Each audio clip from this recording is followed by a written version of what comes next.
Baik, saudara-saudaraku yang dikasihi Tuhan, kita akan membaca Alkitab kita dari surat Roma pasal 12. Karena tema kita adalah cara berpikir murid Yesus yang sejati. Sesi terakhir khotbah minggu tentang menjadi murid Yesus yang sejati. Roma pasal 12 ayat 1 sampai 2. Mari kita baca bersama-sama dua ayat ini, saudara-saudara.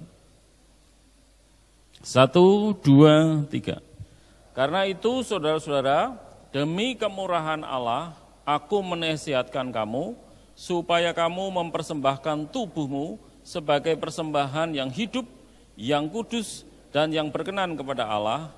Itu adalah ibadahmu yang sejati.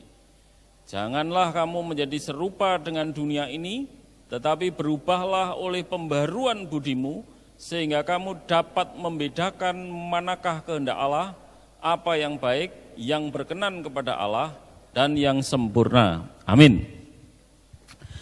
Ada seorang yang tidak begitu cerdas, mendapat SMS, ya bahwa nomornya menang undian dari Telkomsel, menang 1,5 juta. Nomor bapak, nomor saudara, bapak, ibu, saudara menang undian Telkomsel mendapat 1,5 juta.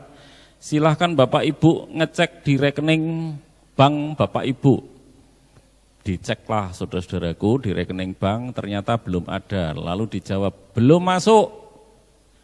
Oh, kalau belum masuk mungkin ada masalah.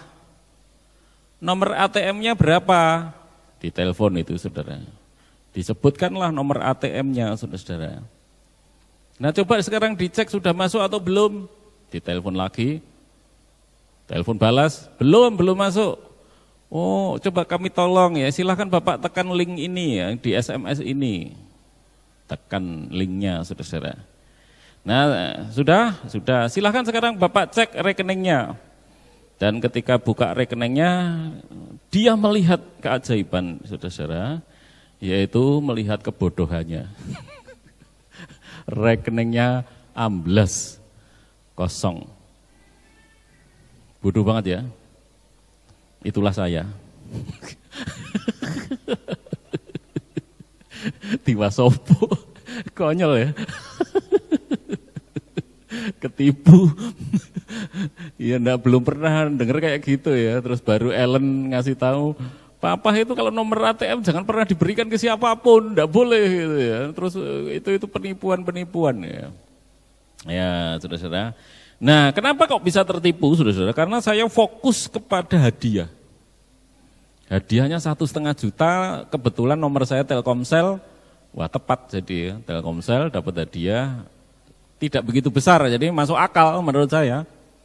Ya, masuk akal. Ternyata malah saya memberi hadiah pada mereka ya, hilang semua uang saya, saudaraku. Nah, ini menjadi gambaran, saudaraku, semakin kita memperhatikan kenikmatan dunia, kayak uang 1,5 juta, hadiah 1,5 juta itu kan rezeki nomplok ya.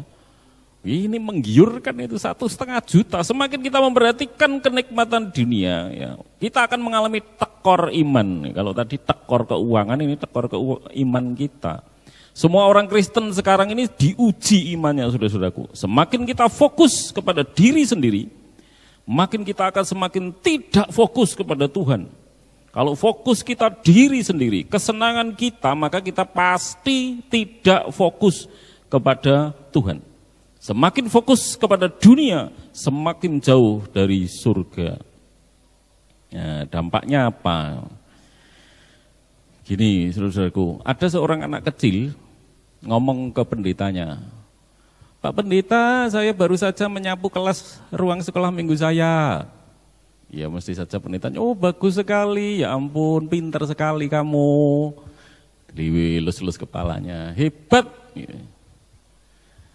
Lalu kalau kita ikut-ikutan, saudara dan saya yang sudah menjadi orang Kristen puluhan tahun, nyapu ruang kelas sekolah minggu, Pak Pendeta, saya sudah nyapu ruang sekolah minggu. Hah? Cuma nyapu ruang sekolah minggu. Sebesar setua ini saudara-saudara sudah menjadi orang Kristen hanya nyapu ruang sekolah minggu. Ya. Nah, saudara-saudaraku, ada taraf-taraf iman yang seharusnya sudah menyebabkan saya dan saudara berbeda. Ya. Apalagi kalau kita sudah menjadi murid Yesus yang sejati. Nah, mengapa terjadi saudara-saudaraku orang Kristen yang sudah dewasa imannya tetapi sedikit tipis sekali pelayanannya, tipis sekali pengabdiannya kepada Tuhan. Sedikit sekali pengabdiannya kepada Tuhan. Kenapa? Jawabannya itu tadi, tidak fokus kepada Tuhan. Pasti kita fokus pada diri sendiri, apa yang menyenangkan diri sendiri, kita mengejar hal-hal yang menurut diri kita berharga, sehingga kita mengabaikan Tuhan. Itu pasti yang terjadi seperti itu, saudara-saudaraku yang dikasihi Tuhan. Ya, kita tidak fokus lagi kepada Tuhan, tapi kita fokus kepada keduniawian.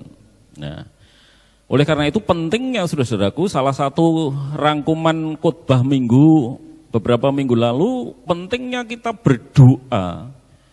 Ya, kalau Larry Lee berkata, tidak sanggupkah menulis buku, tidak sanggupkah kalian berjaga-jaga 1 jam, yang saya sebut beberapa waktu yang lalu 1 jam atau 30 menit, 15 menit saya dan saudara berdoa rutin, itu adalah waktu yang kudus bersama Tuhan. Kenapa? Apa pentingnya dengan keduniawian? Apa relevansinya dengan keduniawian saudara? Karena kalau saudara punya waktu rutin 15 menit, 3 atau 30 menit atau 1 jam bersama Tuhan, paling tidak 1 jam itu saudara fokus kepada Tuhan. Ya, 1 jam itu fokus kepada Tuhan, kalau tidak sambil buka WA. Kalau penyembahan sambil buka WA, yo lucu. Tidak jadi fokus saudara. Ya kalau memang sudah renungan, berdoa, HP matikan. Sungguh-sungguh kita hanya berhadapan dengan Tuhan. Supaya kita fokus, terlalu banyak saudara waktu kita ini terbagi dengan HP. Ya, media sosial terlalu banyak, sudah terlalu banyak. Makanya waktu-waktu khusus bagi Tuhan, ya syukur kalau bisa 3 kali sehari ya, pagi, siang, malam kita punya waktu tetap bersama Tuhan. Benar-benar kita matikan alat-alat komunikasi ya, dan kita hanya berdiri bersama Tuhan sendirian, itu akan paling tidak menjaga kualitas. Supaya iman kita itu tidak digerogoti ke dunia, tidak tekor, tidak semakin merosot. John Sargent menulis demikian saudara, ini kutipannya. Doa yang pertama untuk pelepasan dari pikiran-pikiran duniawi. Nah, ini tadi yang saya sampaikan ya. Doa itu pertama apa? Melepaskan kita dari pikiran-pikiran duniawi, tergantung pada kuasa dan janji Tuhan. Untuk apa? Memperbaiki jiwa ketika aku berdoa. Aku ditolong untuk menikmati banyak pantangan dari dunia selama lebih kurang dari 1 jam. John Sargent ini, saudara-saudaraku, dia berdoa 1 jam berarti. Paling enggak waktu keduniawiannya berkurang 1 jam. Kalau sehari dia berdoa 1 jam. Berkurang 1 jam karena apa? Keduniawiannya berkurang 1 jam itu lumayan, karena dia khusus 1 jam itu bersama dengan Tuhan. Ya. Nah itu saudaraku yang dikasih Tuhan, menit-menit, 60 menit atau 1 jam itu benar-benar terbebas dari keduniawian karena kita berfokus kepada Tuhan. Seorang bapak gereja yang bernama Sopronius Eusebius Hieronymus, wah namanya ini abad ke-4 tahun 340, saudara-saudara, hidupnya, pelayanannya. Dia menulis pengalaman rohaninya sudah ketika dia berdoa. Ya, makanya sesi pemuritan ini salah satunya indikator kesuksesan kita menjadi murid Yesus yang sejati. Salah satunya adalah menjaga kehidupan doa kita. Dia menulis demikian saudara, pengalaman rohaninya ya. Tiba-tiba aku diangkat dalam roh secara batin dan diseret di depan sang hakim yaitu Tuhan. Ketika ditanya siapakah aku dan pekerjaanku, padahal pekerjaannya rohaniawan nih bapak gereja. Aku seorang Kristen, dia menjawab seperti itu. Disambut oleh yang memimpin, engkau bohong. Kau pengikut Cicero, bukan orang Kristen. Kenapa kok ada kata Cicero? Karena begini saudara, di dalam perpustakaannya Hieronymus ini saudara, dia paling seneng baca pidato-pidatonya Cicero. Ya, orator terkenal di seluruh dunia itu banyak. Mungkin Pak Karno pun belajar dari Cicero. Ya. Bagaimana berpidato yang meledak berapi-api Cicero. Nah makanya saudara-saudaraku ketika dia mendapat kayak visi tadi ya, penglihatan tadi, engkau bohong, engkau pengikut Cicero, bukan orang Kristen. Sebab di mana hartamu berada, disitulah hatimu. Ya, apa yang kita hargai sesungguhnya itu di situ hati kita. Kalau waktu kita berjam-jam itu di alat-alat itu ya memang hati kita ke situ, saudara, bukan ke Tuhan. Makanya kalau kita berdiri kalau ini kita terapkan bagi kita sendiri, berdiri di hadapan Sang Hakim yaitu Tuhan. Siapakah kamu? Aku orang percaya, bohong kamu. Tuhan pun akan berkata gitu. Waktu-waktumu habis bukan untuk aku. Ya. Seketika aku pun membisu dan di tengah-tengah cemeti cambuk ya, yang berbunyi cetar-cetar gitu. Karena ia telah menyuruh aku dicambuk, selama itu pula aku disiksa lebih parah lagi oleh api suara hati. Jadi siksaan itu sebenarnya karena itu penglihatan ya, bentuknya siksaan hati, suara hati. Aku bersumpah dan memanggil namanya sambil berseru, ya Tuhan, sekiranya aku mempunyai buku-buku duniawi lagi atau membacanya, itu berarti aku mengkhianati engkau, sekelas Yudas. Ini bagi Bapak gereja ini, Sopronius, Eusebius, Hieronymus. Kalau sampai aku membaca buku-bukunya Cicero, bagus loh saudara, itu bukan buku aneh-aneh, bukan komik Kopengho gitu, enggak. Buku berbobot. Dia berkata, kalau aku membaca buku-buku itu lagi, aku mengkhianati engkau. Dia menyadari posisinya seperti Yudas. Yudas itu saudara-saudara itu benar-benar meninggalkan Yesus. Tapi banyak orang Kristen yang tidak meninggalkan Yesus, tapi hatinya berpaling dari Tuhan Yesus. Sudah berpaling membelakangi Yesus. Itu saudara-saudara. Sejak itu aku membaca buku-buku Allah dengan semangat yang melebihi apa yang pernah kuberikan pada buku-buku tulisan manusia. Itu tulisan sendiri yang ditulis oleh Sopronius, Eusebius, Hieronymus. Ya. Bapak gereja itu termasuk di dalam daftar Bapak gereja, tokoh-tokoh Kristen yang besar. Ya. Murid-murid Yesus yang sejati, saudara-saudaraku, dari sini kita belajar berjuang sampai mati, serius sekali, saudara. Serius sekali mengatasi keinginan-keinginan duniawi yang terus menggerogoti. Sebetulnya kita semua sama, saudara. Kita ini lebih parah karena kita ini tidak membaca buku-buku kayak Cicero, buku-buku pengetahuan. Kita itu sibuk media sosialan. Ya, lebih tidak penting banget, kecuali memang pekerjaan saudara loh ya. Kalau pekerjaan saudara berhubungan dengan media sosial ya memang itu pekerjaan saudara, tidak masalah ya, seperti orang lain bekerja. Tetapi kalau bukan karena bekerja, ya kita medsosan terus itu ya terus terang kita sudah hari-hari kita tertuju kepada alat-alat yang ada harganya, berharga bagi kita itu. Makanya tadi dalam penglihatannya dikatakan di mana hartamu yang berharga itu ada, di situ hatimu. Hati kita yang tidak kepada Tuhan. Ketika saya merenungkan ini, bodoh kita tidak ke Tuhan, saudara. Kalau kita diklasifikasikan dengan disamakan kelasnya dengan Hieronymus tadi, sama kita mengkhianati Tuhan. Ya. Walaupun kita secara fisik tidak meninggalkan karena kita masih di gereja. Kadang-kadang kita masih dekat, tetapi setelah dari gereja kita membelakangi dia berjam-jam. Nah, sore hari ini saudara-saudara kita akan mempelajari bagaimanakah caranya murid Yesus itu berpikir, murid sejati itu berpikirnya seperti apa, saudara, di dalam kehidupan ini. Ayat 2. Janganlah kamu menjadi serupa dengan dunia ini. Nah, peringatannya, jangan serupa. Kalau tetangga kita medsosan dari pagi sampai petang, jangan seperti mereka. Tetapi berubahlah oleh pembaharuan budimu, Sehingga kamu dapat membedakan manakah kehendak Allah, apa yang baik, yang berkenan kepada Allah, dan yang sempurna. Ya. Apa artinya pembaharuan budimu? Budi itu apa toh? Budi adalah bagian dari diri kita yang mengendalikan semua tindakan kita, yaitu di dalam pikiran kita sesungguhnya, akal budi.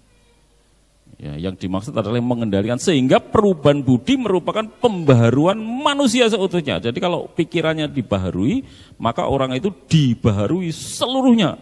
Dan disitulah terpancar kehidupan, itu dari Amsal 4 ayat 23. Dan itu berarti semakin ada perkembangan dalam kekudusan, semakin mati kita terhadap dosa.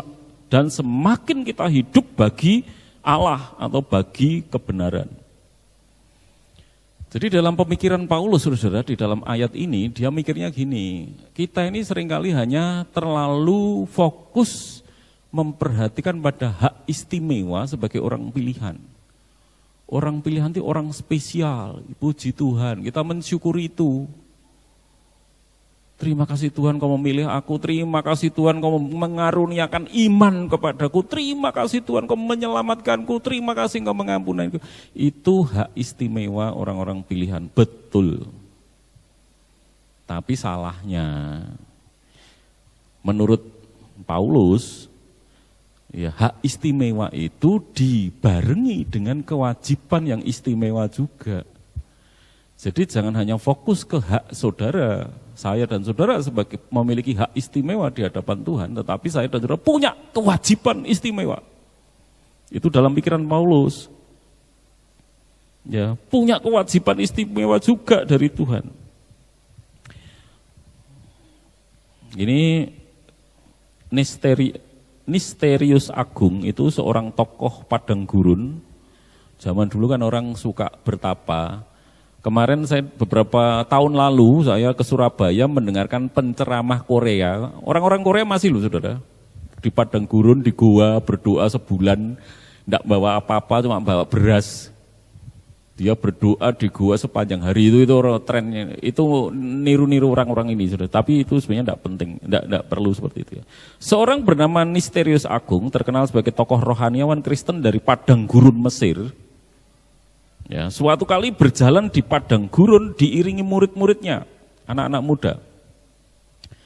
Ketika mereka berjalan, saudara, tiba-tiba muncul ular padang gurun, ular derik. Gede ularnya, saudara. Anak-anak muda ini kaget lari karena ular ini berbisa, giginya berbisa, ekornya berbisa. Sehingga mereka lari semuanya. Dan mereka memperhatikan guruku itu orang yang suka meditasi, imannya besar, dekat dengan Tuhan, mesti tidak takut. Ternyata gurunya juga lari. Lagi kok muridnya wedi, gurunya melu wedi. Padahal ular derik itu kan sebetulnya tidak menggigit kalau tidak kita dekati atau kita pegang atau kita lawan ya. Kenapa ikut lari? Muridnya pada pandang-pandangan, ini guru kita melu wedi kok ya awake dhewe iki. Takut seperti kita.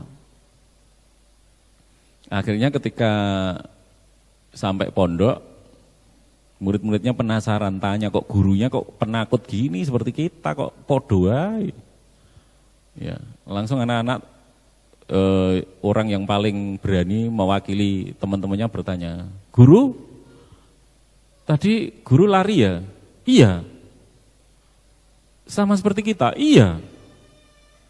"Kenapa guru lari? Apakah takut?" "Tidak." Nah, yang menarik jawabannya Nisterius ini gini, saudara. Ini jawabannya tak ketik ya, karena kalau gitu mengapa lari seperti kami? Jawabannya ini, saudara. Aku berpikir lebih baik aku menyingkiri ular supaya aku tidak perlu menyingkiri pikiran-pikiran sombongku. Karena nanti nek dia kelihatan tenang kan orang, wah hebat Pak Guru. Tenang ya, enggak takut. Wow, daripada aku nanti jadi sombong mending aku lari kayak kamu tadi, podo. Ada kecenderungan-kecenderungan yang harus kita hindari, saudara. Murid Yesus yang sejati itu punya pemikiran, saudaraku ya, kita harus menyingkiri kecenderungan-kecenderungan yang tidak baik dan mulai memikirkan kecenderungan-kecenderungan yang baru.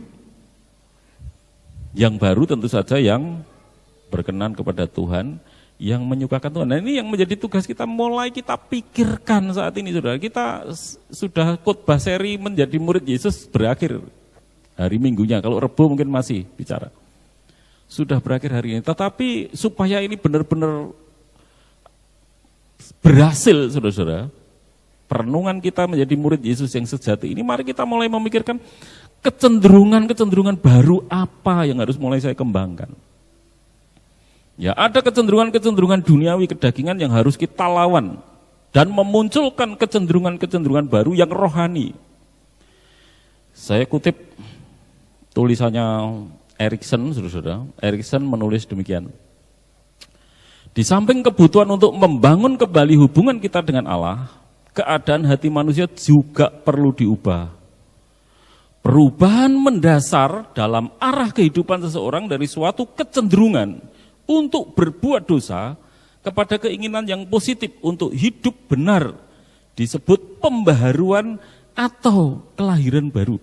Nah jadi dalam pikiran Erikson ini, saudara-saudara, sebetulnya kelahiran baru, kalau saudara berkata, apakah saudara sudah dilahirkan baru?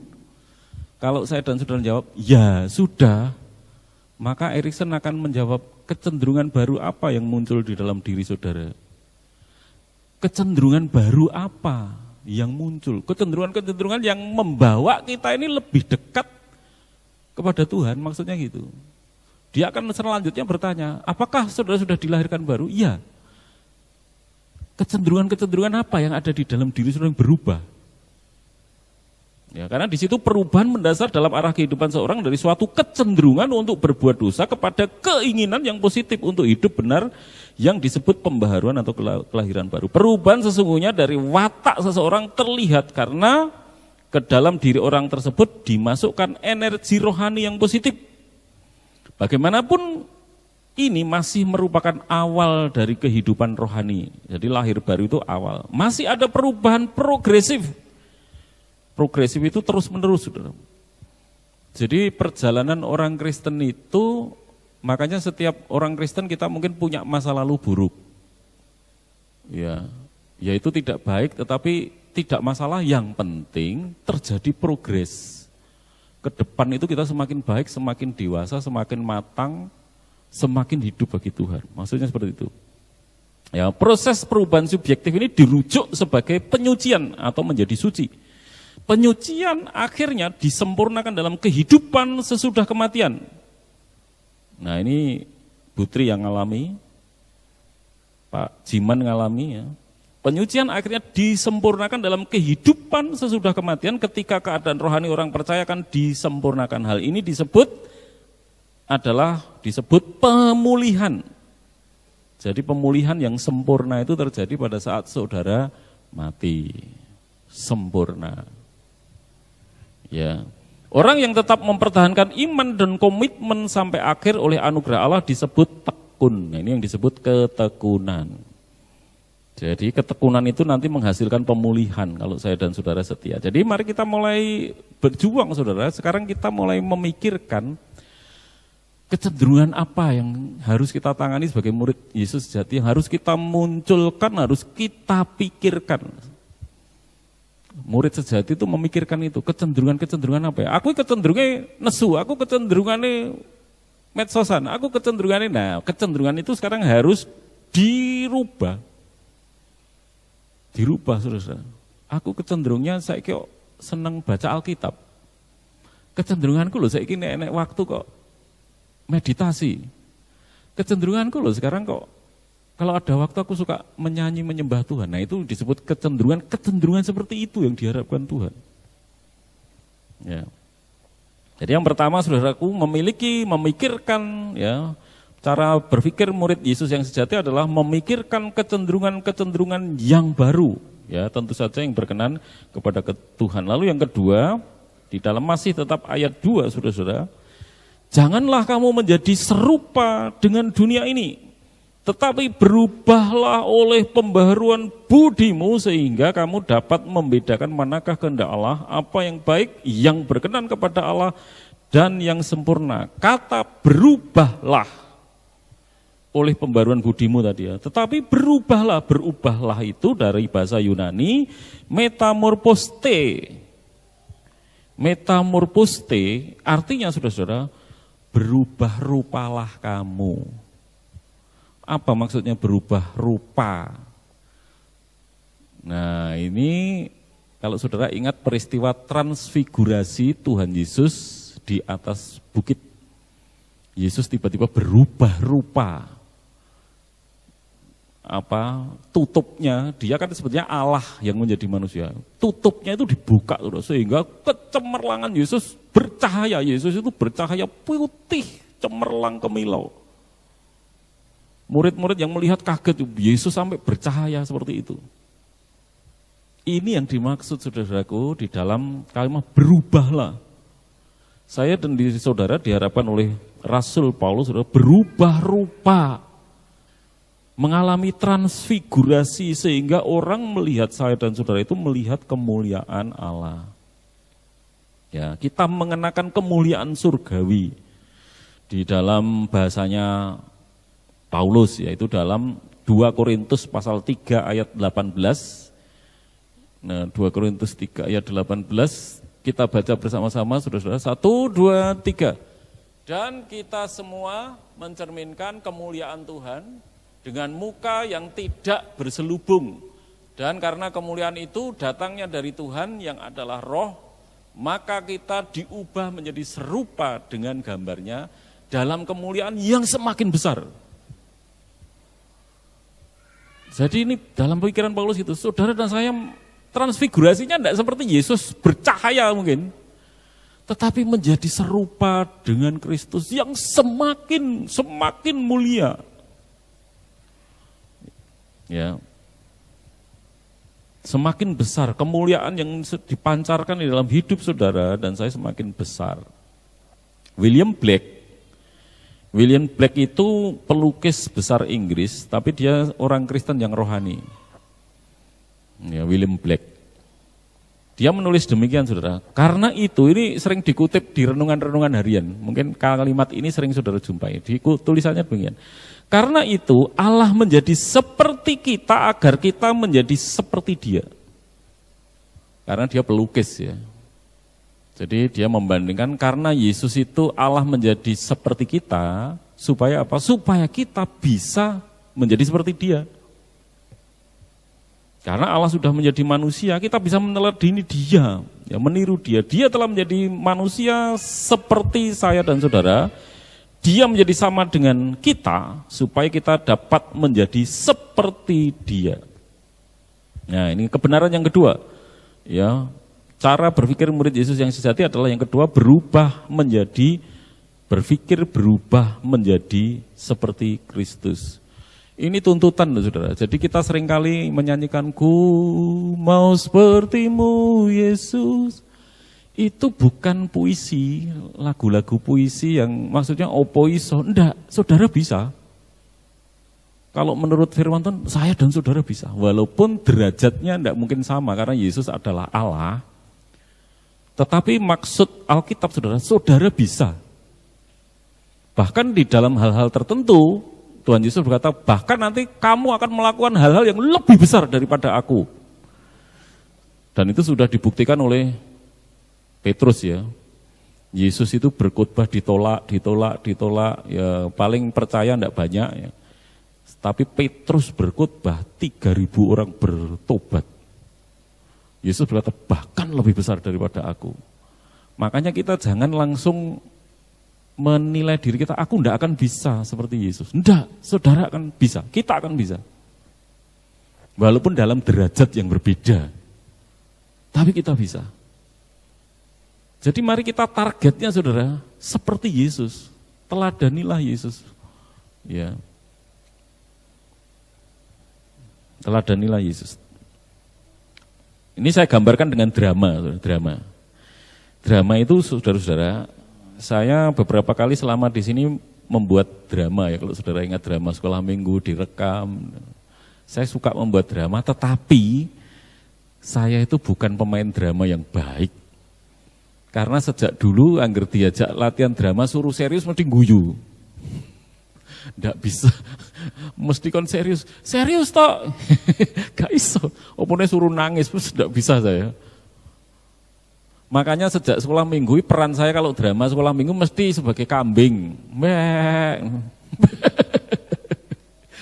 Peran karir saya tertinggi dalam drama di Colomadu itu saya sebagai Yusuf. Ya, Yusuf kan tidak banyak bicara, yang banyak bicara Maria. Ya, malaikat menemui Maria, Maria menjawab. Nek Yusuf kan tidak banyak. Yusuf cuma berkata, ayo kita mengungsi ke Mesir, gitu aja. Ya.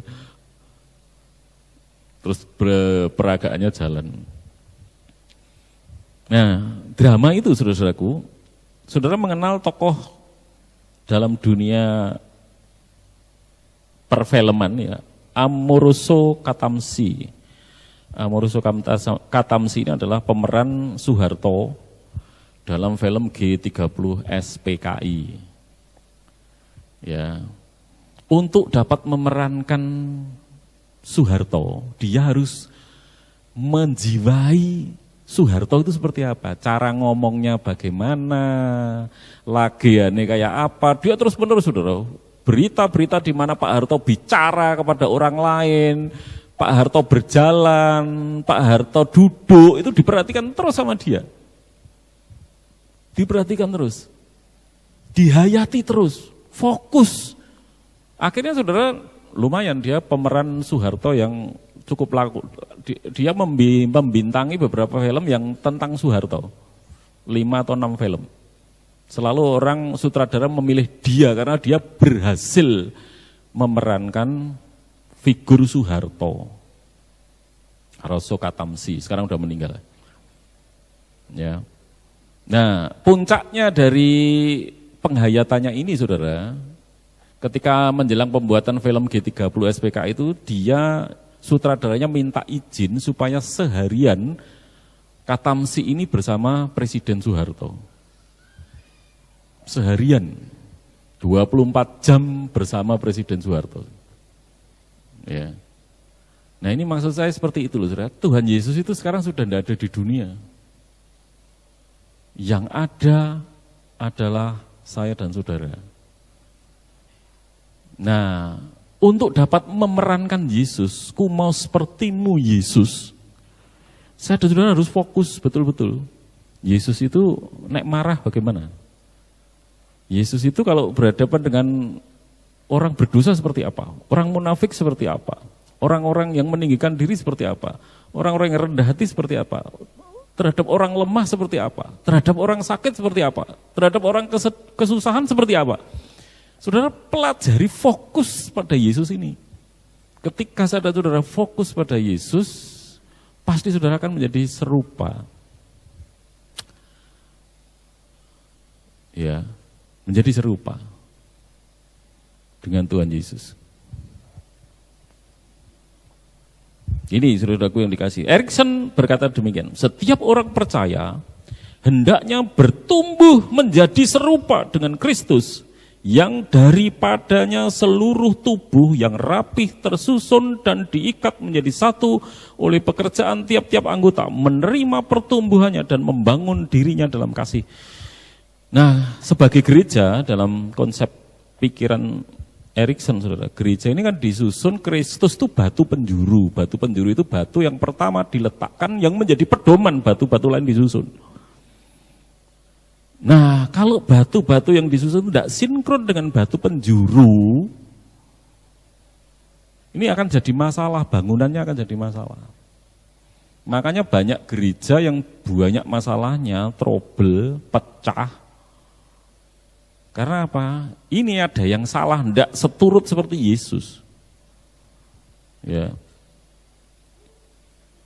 Kita harus selalu berpedoman supaya kita menjadi serupa. Karena menjadi serupa itu berarti kalau nanti jadi anggota gereja yang baik, yang setia, saudara bukan menjadi masalah bagi gereja, tapi kehadiran saudara menjadi berkat bagi gereja. Gereja itu bukan saya ya, tapi semua teman-teman saudara. Tapi kalau saudara menjadi beban, jadi masalah, nah ini berarti saya dan saudara tidak mulai hidup saya dan saudara mesti tidak mengarah ke batu penjurunya. Bleset atau mengsli. Sproul, penulis lain, teolog lain menulis demikian saudara. Saya akan menutup, selesai ini. Ada kemuliaan yang lebih besar, permanen dan jauh lebih memuaskan yang menantikan setiap orang percaya pada akhir perjalanan rohani mereka. Ini yang disebutkan oleh Alkitab sebagai pemuliaan. Pemuliaan merupakan istilah yang dipakai oleh Paulus dalam rantai emas penebusan. Sebab semua orang yang dipilihnya dari semula, mereka juga ditentukannya dari semula untuk menjadi serupa dengan gambaran anaknya. Supaya ia, anaknya itu, ya, menjadi yang sulung di antara banyak saudara. Dan mereka yang ditentukannya dari semula, mereka itu juga dipanggilnya. Dan mereka yang dipanggilnya, mereka itu juga dibenarkannya. Dan mereka yang dibenarkannya, mereka juga dimuliakannya. Saudara akan memiliki kemuliaan dalam derajat yang berbeda dengan Yesus. Jelas Yesus di surga sangat mulia, malaikat menyembah. Kita di surga bukan disembah. Ya. Makanya kita tetapi kemuliaan Kristus itu akan memancar di dalam diri kita, derajatnya yang berbeda. Tapi ada kemuliaan betul-betul.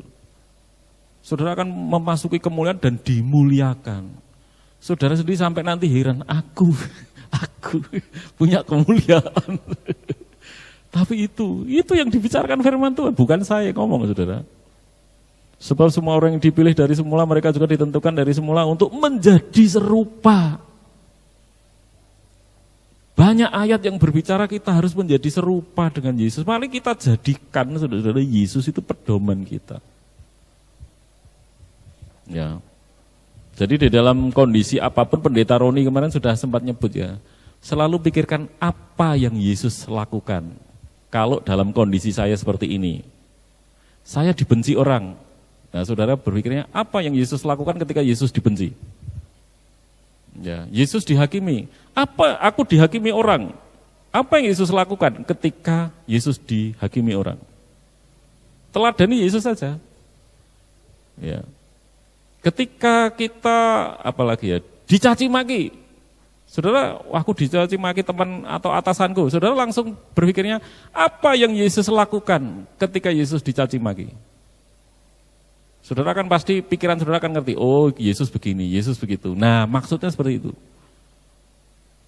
Ya, bagaimana dengan orang-orang lemah? Kalau kita atasan ya, dengan karyawan yang membuat kesalahan, apa yang Yesus lakukan ketika berjumpa dengan orang yang membuat kesalahan?